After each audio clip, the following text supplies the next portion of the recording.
Assalamualaikum everybody! Today we're going to be making delicious banana bread. So let's go over the ingredients. We're gonna start with half a cup of chopped walnuts, 2 cups of all-purpose flour, 3/4 of a cup of brown sugar, 1/4 of a teaspoon of salt, 1 teaspoon of baking soda. Here we've mashed up about, I would say this is 3 medium-sized bananas. Essentially we want 2 1/3 cups of mashed up bananas. We're also going to be using 2 eggs and half a cup of melted butter. I'm now pouring in my 2 cups of sifted flour. Now I'm adding in my 1/4 teaspoon of salt. Now I'm adding in my teaspoon of baking soda.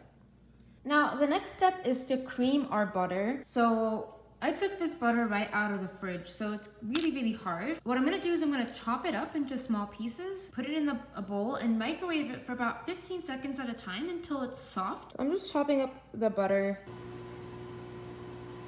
So this is the consistency right after just putting it for 15 seconds, and you can see it's much softer now. To our softened butter, I'm gonna add the 3/4 cups of packed brown sugar. So this is just a 1/4 cup. I'm gonna add 3 of these. So now we're gonna do something called creaming. Creaming is when you beat in the sugar into the butter. So it'll change color slightly. This is what our creamed sugar and butter looks like. You can see it's become much lighter in color. A pro tip to not make a mess is to tap the egg with a knife.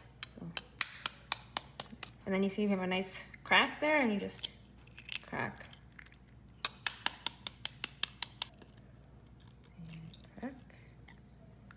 I'm gonna just beat the eggs into the sugar and butter. Here we are, mixing the eggs into our sugar and butter mixture. These are our mashed bananas here.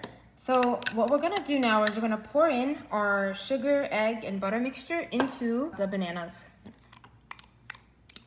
We're now going to mix this. Now that we've mixed our bananas with our wet ingredients, we're gonna add this mixture to our flour and our dry ingredients. I'm gonna add in half at first, just so I mix it in and it gets incorporated, and then once I mix it, I'll add the second half. You do not want to over mix this because this is bread, right? And if we over mix it, it'll become too hard and doughy and chewy, and we want it to be more of like a cake consistency. So you want to be gentle when you mix it, and you want to make sure you do not over mix it. So the official recipe calls for half a cup. My dad loves walnuts, so we ended up like doubling that. But you can use as many nuts as you like. Just don't go too overboard. So what we're gonna do now is we lay them out on a plate, and we're going to smash them with another plate. So you just put the plate on top, and you hear that cracking? That's the nuts being crushed. We're now going to pour our nuts into our batter, and we're going to slightly mix it. Again, remember, you don't want to over mix. We're now going to measure out our parchment paper. So we've measured it out to be the size of our baking tin here. We're using a bread loaf container. This is silicone, but you can also use a metal one.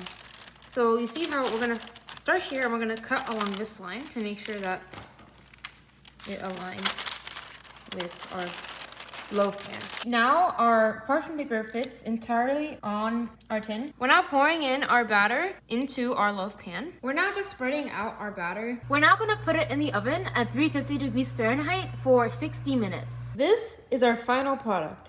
We left it in the oven for an hour, and you can see it's risen, and you can see the nuts in there. I don't know if you can see there's a walnut right there.